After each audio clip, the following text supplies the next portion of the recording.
예, 평안하셨습니까? 이제 2월 마지막 주, 이제 내일 모레면 3월입니다. 꽃피는 봄이 오지요. 속히 코로나가 물러가서 일상이 회복되기를 간절히 기도드립니다. 또한 3월 9일 대선이 다가오고 있습니다. 모두 다 후보들이 부족하지만 그래도 그 중에 한 명은 뽑아야 됩니다. 우리는 하나님께 기도해서 그 중에 가장 괜찮은 사람이 당선되도록 해주시고, 당선된 자는 국가와 민족을 위해서, 백성들을 위해서 희생봉사하는 자가, 또 하나님을 두려워하고 백성을 두려워하며 나라를 잘 이끌어갈 수 있는 자가 당선되게 해달라고 기도를 열심히 해야 되겠습니다. 오늘은 신명기 22장 여러가지 인간 삶에 있어서 소소한 규례들을 이렇게 처리하라고 하나님께서 가르쳐 주십니다.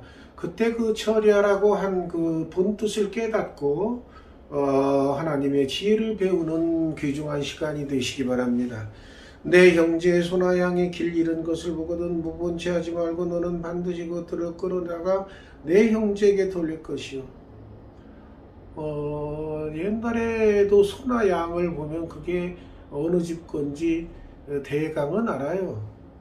동네 사람들이기 때문에. 그러니까 또 형제들의 소나 양은 또 자주 보면 알지요. 그러니까 밖에서 배회하고 있고 돌아다니고 있으면 데려다가 갖다 줘라 그 말이에요. 그건 당연하다고 생각하겠지만은 또 귀찮아서 모른 체하고 갈 수도 있기 때문에 꼭 데려다 줘라 그 얘기한 거예요. 내 형제가 내게서 멀거나 또는 내가 그를 알지 못하거든 그 짐승을 내 집으로 끌고 가서 내 형제가 찾기까지 내게 두었다 그에게 돌려줄지니. 그러니까 이제 그 형제 소나 양을 돌려 누구 건지 확실히 모를 때는 자기 집에서 먹이를 주고 키우다가 나타나면, 주인이 나타나면 돌려줘라 그 말이에요. 나귀도 그리하고 의복 옷도 그리하고, 아무튼 형제가 잃어버린 것은 못 본 채 하지 말고 잘 보관했다 줘라 그 말이에요. 또 나귀나 소가 넘어진 걸 보고는 못 본 채 하지 말고 형제를 도와 그것들 일으킬 것이니라. 그러니까 지나가다가 어려운 일을 당하는 형제 자매가 있으면 도와줘라 그 얘기예요. 그냥 가지 말고. 여자는 남자의 의복을 입지 말 것이요 남자는 여자의 의복을 입지 말 것이라. 이같이 하는 자는 내 하나님 여호와께 가증한 자이니라. 뭐 남자가 여자 옷을 그 구태여 입고 다닐 필요는 없지만은 뭐 이렇게 그 연기를 하고 또 뭐 개그 코미디를 하기 위해서 뭐 그렇게 바꿔 입는 경우가 있죠. 여자가 남장을 한다거나 남자가 여장을 한다. 그거는 무슨 뭐 간단한 연기를 위해서 하는 거니까 상관없지만은 일부러 그러고 다니는 사람이 있어요. 남자가 여장을 하고서 남자를 꼬여 그래가지고 돈을 뜯는다거나 뭐 그런 나쁜 짓을 하게 됩니다. 그렇기 때문에 여자가 남자 옷을 입고 남자가 여자 옷 입는 거 별로 하나님께서 좋아하시지 않으니까 입지 마세요. 길을 가다가 나무에나 땅에 새 새끼와 알이 있고 어미새나 그 새끼가 알을 품은 걸 보거든 어미새와 새끼를 한꺼번에 잡아다가 먹지 말고 어미는 놓아주고 새끼만 취해서 가져가라 그러는데 요즘 기준으로는 잘 이해가 안 되죠. 뭐 새끼는 먹을 것이 없잖아요. 근데 이제 새를 좋아하는 사람은 새를 키우기 위해서 데려가려면은 새끼를 데려가라 그런 뜻인데, 왜 그러냐면은 이제 알이 있으면은 그 알을 어미새가 품어야 하니까 어미새를 가져가 버리면 그 알도 못 깨고 깨지고, 그러니까 어미새는 놓아주라 그런 뜻이. 그러니까 그런 것까지 하나님께서 다 간섭하셨어. 근데 그렇게 하면 복을 누리고 장수하리라. 하나님께서는 인간들에게 항상 뭘 해야 이렇게 조건을 제시해요. 그런데 그게 그냥 뜻없이 인간들을 탄압하고 억제하기 위해서 그런 건 하나도 없고, 그렇게 지키면 하나님께서 복을 주라고 약속하셨기 때문에 그럽니다. 그 다음에 집 지을 때 지붕에 난간 없이 짓는 경우가 있어요. 근데 난간을 꼭 만들어 놓는 것이 좋습니다. 왜냐하면 지붕에 비가 새거나 그럴 때 지붕을 수리하라 그럴 때는 난간이 있으면은 그걸 밟고 다니면서 수리할 수 있는, 난간이 없으면 잘못하면 쭉 미끄러 떨어져 죽으니까, 예? 사람이 떨어지지 않게 난간을 만들어라. 그러니까 아주 세세한 것까지 하나님께서 이렇게 가르쳐 주셔요. 네 포도원에 두 종자를 섞어 뿌리지 말라. 씨 뿌리는 것도 두 종류를 섞어 뿌리지 말라 그 말이에요. 내가 뿌린 씨의 열매와 포도원 수산을 다 뺏길까. 서로 다른 종자가 있으면 서로 상대편에게 가는 영양분을 서로 빨아들입니다. 그러면 두 종류가 다 비실비실해서 소득을 얻지 못하니까 한 종류만 뿌려라 그 말이에요. 너는 소와 나귀를 결의하여 갈지 말고, 소와 나귀도 또 섞어서 이렇게 갈지 말고, 하나만, 소를 부릴 때는 소만 부리고, 나귀를 부리려면 나귀만 부리고 하라고. 양털과 배실로 섞어 짠 걸 입지 말지니라. 그러니까 양털은 양털만으로 짜고, 배는 배로만 짜라. 섞어 쓰는 걸 안 좋아하시네요. 너희는 너희가 입는 겉옷의 네 귀에 술을 만들지니라. 거기 술을 만드는 이유는 거기다가 하나님 말씀을 적어놓고 맨날 이렇게 보라는 뜻도 있습니다. 누구든지 아내를 맞이하여 그에게 들어간 후에 그를 미워하여 비방거리를 만들어 그에게 누명을 씌워. 그러니까 아내를 맞이했는데 그 아내가 그냥 보기 싫어. 그러니까 누명을 씌운 거야. 처녀가 아니다. 그 아내를 버릴 때는 처녀가 아닐 경우에는 버릴 수가 있어요. 주변 사람들의 판결을 받아서. 그러니까 그냥 결혼했는데 그냥 밉다고 버릴 수가 없으니까 처녀가 아니다. 이게 비방거리를 만들어. 그런데 그 처녀의 부모가 처녀인 표를 얻어가지고 그 성문 장로들에게 가서 처녀의 아버지가 장로들에게 내 딸 이 사람에게 아내를 주었더니 미워해서 처녀가 아니라고 비방합니다. 처녀인 표가 여기 있습니다. 예? 그 처녀인 표가 뭘로 옛날에 증빙을 했는지 모르지만 아무튼 처녀인 표를 가지고 있다가 싹 보여주는 거예요.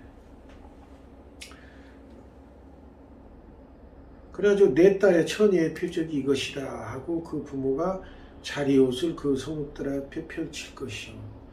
그러니까 아마 첫날 밤에 관계를 맺을 때 흘린 피, 그 바닥에 깔았던 거를 부모가 가지고 있었는 것 같아요. 그래서 쥐고 있다가 봐라, 이게 첫날 밤에 이렇게 했던 게 피가 나왔지 않냐, 처녀였지 않느냐 라고 이렇게 증거품을 제시하면, 그러니까 옛날에는 그 증거품을 누구나 다 가지고 있어야 되겠어. 혹시 모를 일에 대비해서. 그 성읍자들은 그 남자를 잡아서 때리고 이스라엘 처녀에게 누명을 씌웠기 때문에 벌금으로 은 100세겔을 받아서 그 여자 아버지에게 주고, 그 여자는 그 남자가 평생에 버릴 수 없는 아내가 되게 해라. 남자가 버리지 못하게 그 아내로 살게 법으로 만들어 놓은 거예요. 근데 그게 이제 원만한 부부 생활하기는 힘들겠죠. 그렇지만 하나님께서 이렇게 법으로 만들어 놨기 때문에 지키는 수밖에 없어요. 근데 반대로 이제 진짜 처녀인 표적이 없거든. 처녀 아버지 집문에서 처녀를 끌어내서 쳐 죽여라. 이는 그가 그의 아버지 집에서 창기 행동을 하여, 여기 창기 행동했다는 건 다른 남자하고 관계를 가져가지고 처녀가 아닌데 처녀처럼 결혼을 했다는 거죠. 그래서 그걸 악으로 보는 거예요, 옛날에는. 그래서 너희 가운데 악을 제할지니라. 그 다음에 어떤 남자가 유부녀와 동침한 것이 드러나거든 남자와 여자를 다 죽여라. 처녀인 여자가 남자와 약혼한 후에 어떤 남자가 그를 성읍 중에서 만나 동침했다.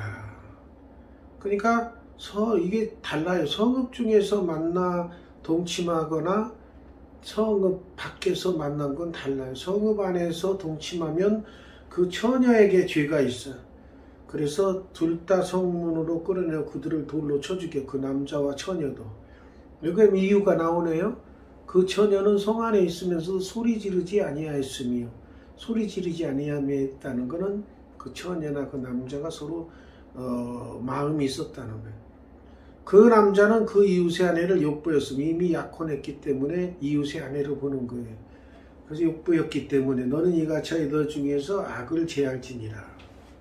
그런데 약혼한 다른 남자와 약혼한 처녀를 들에서 만나서 강간했어. 근데 그 남자만 죽이려는 거예요. 왜? 성 밖에서는 소리 질러도 듣는 사람이 없으니까 여자는 무지라 그 말이야. 처녀에게는 아무것도 행하지 말 것은 처녀에게는 죽일 죄가 없습니다. 이 일은 사람이 일어나 그 이웃을 쳐 죽인 것과 같은 것이니라. 남자가 처녀를 들에서 만날 까닭에 그 약혼한 처녀가 소리 질러도 구원할 자가 없음이니라. 만일 남자가 약혼하지 아니한 처녀를 만나 그를 붙들고 동침하는 중에 그 두 사람이 발견되면 그 동침한 남자는 그 처녀의 아버지에게 은 50세겔을 주고 그 처녀를 아내로 삼을 것이라. 그가 그 처녀를 욕보였은즉 평생에 그를 버리지 못하리라. 그러니까 이게 옛날 이스라엘 나라의 법이 그렇지만은 요즘 기준으로 보면 좀 다르죠. 왜 그러냐면은 남자가 자기가 마음에 드는 처녀가 있으면은 그 처녀를 만나 붙들고 동침하면 동침하는 중에 발견되게끔 남자가 일부러 그러면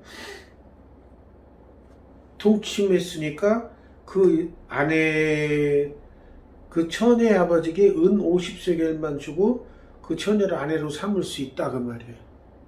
그러니까 남자는 그 처녀가 마음에 있으면은 붙들고 동침하고서 그 아버지에게 50세겔을 주면은 아내로 삼을 수 있다는 거예요. 그러니까 모든 기준이 남자 기준이죠. 여자 기준이 아니고. 근데 여자는 마음에 없어도 남자하고 살아야 된다는 그런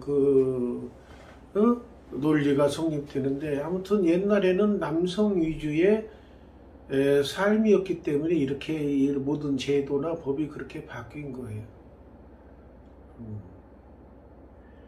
그러면 왜 그랬느냐? 그러면 그 처녀는 그 처녀를 욕보였은즉 평생에 그를 버리지 못하리라. 처녀를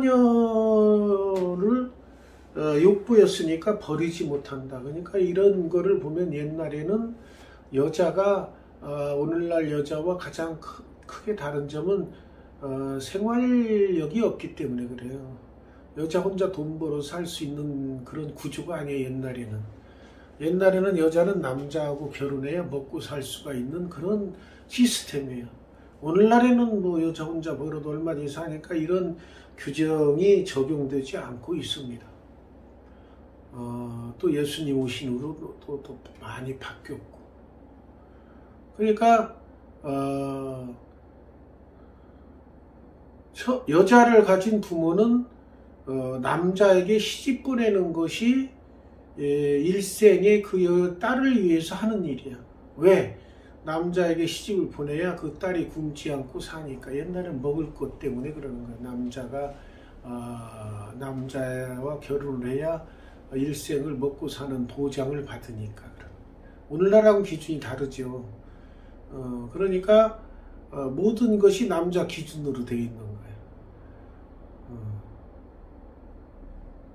그러니까 남자는 여자를 자기 마음에만 들면 돈이 많은 사람은 얼마든지 취할 수 있다는 거예요. 또 그 여자 옛날에는 아내를 한 명만 얻은 게 아니고 또 여럿 얻었잖아요. 그러니까 돈 많은 남자들은 여자를 뭐 옛날 시스템에 보면은 일부러 동침하지 않아도 그 시절에 딸을 가진 그 부모들은 남자가 돈이 많다 그러면은 뭐 그 둘째 분이 셋째 분이든 상관없어요. 먹고 사는데 지장 없으니까 보내는 거예요.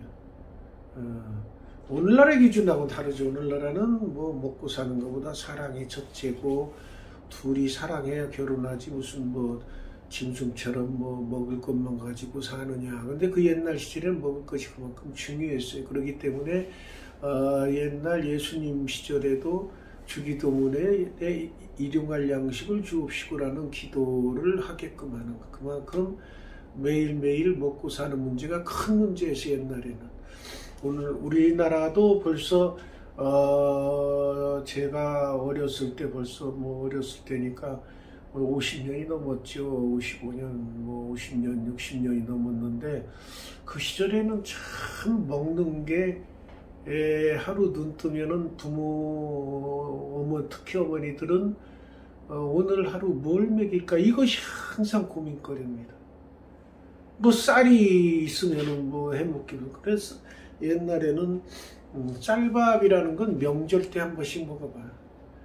그냥 보리밥 섞어서 먹고 죽 써서 먹고 그것도 하루에 2끼 먹고 그러죠.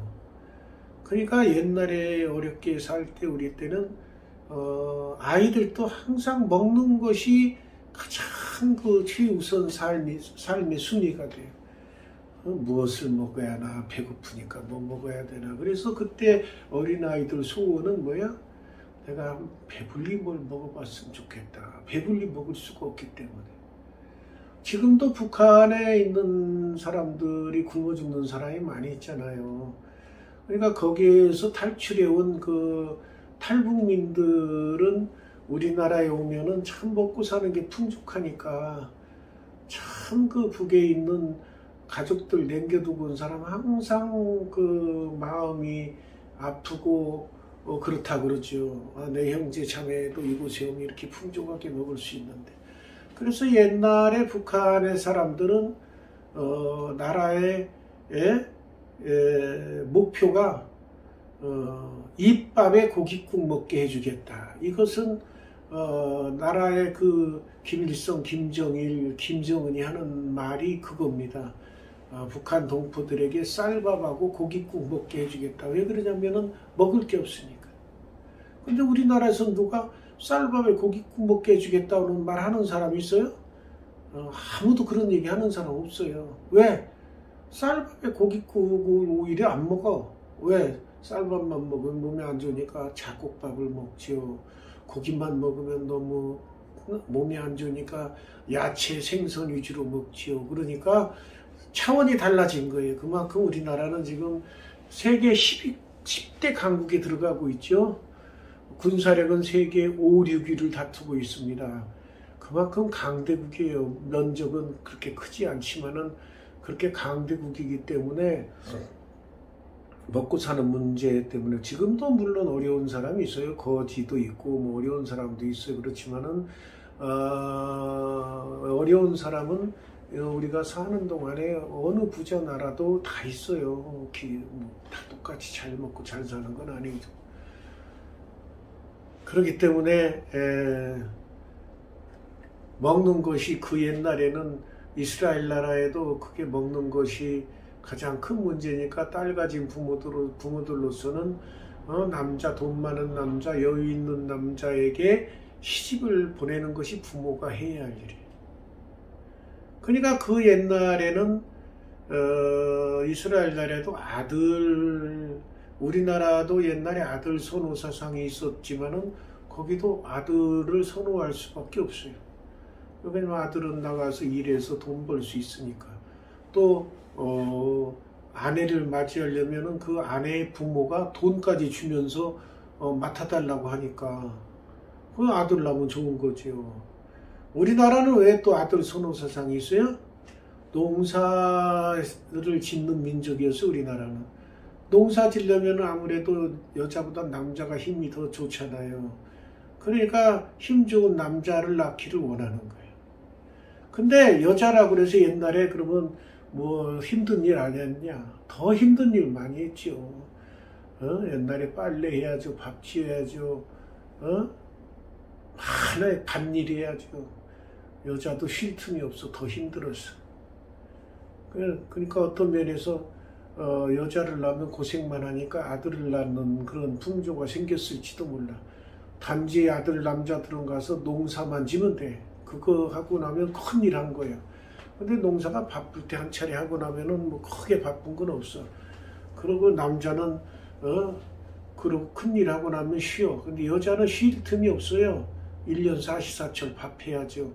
요즘처럼 뭐 갖은 뭐 밥솥이니 뭐니 기구가 발달된 것도 아니고 그냥 불 떼서 밥해야죠. 반찬이 뭐 풍족합니까? 밭에 있는 것도 어찌든지 연구해서 반찬 만들어야죠. 또 빨래 세탁기가 있어요? 없어요? 빨래 짊어지고 내과에 나가서 또 빨래에다가 또 갔다 와서 널고 그래야죠. 그런가 하면 뭐 옷감을 사줍니까? 옷감 사주지도 않죠. 배틀 때 앉아서 옷감도 짜고 있고. 정말로 여자들이 쉴 틈이 없었어.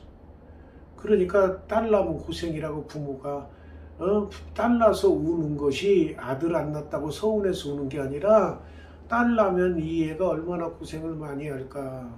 자랄 때도 고생하지만 또 자랄 때는 또 부모가 딸 시집 보내면 시집 보내서 그곳에서 요리도 밥도 못하고 국도 못 끓인 반찬도 못한다는 구박받으니까 엄마가 또 딸 밥하는 거 국 만드는 거 반찬 만드는 거 다 가르쳐요. 가르쳐서 또 시집 갈 때 또 울어. 왜? 시집 가면 이제 맨날 그 밥 짓고 빨래하고 밥 먹이고 해야 되니까 고생길이 뻔하니까 우는 거. 오늘날은 많이 바뀌어서 여자들이 온갖 기계로 사용해서 전자기기 사용해서 하니까 옛날하고 다르고 또 요즘 풍조는 여자만 집안일하는 게 아니라 남녀가 같이 하는 풍조입니다. 또 그것의 큰 이유 중에 하나는 여자도 나가서 돈벌이 하는데 얼마든지 잘 벌 수 있기 때문에 남녀가 이제는 구분이 점점 없어지고 평등한 사회로 갑니다.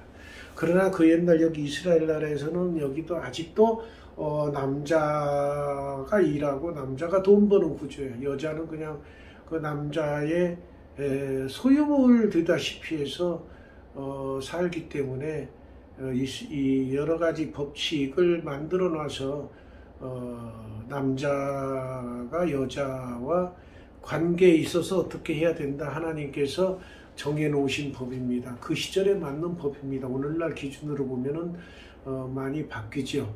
옛날 그 기준이지만 그곳에서 하나님께서 뜻이 계셔서 인간들을 서로 조화롭게 살게 하기 위해서 규칙을 만들어 놓으셨구나 하는 걸 깨달으면 그것이 우리가 배울 점이 되겠습니다. 기도하겠습니다.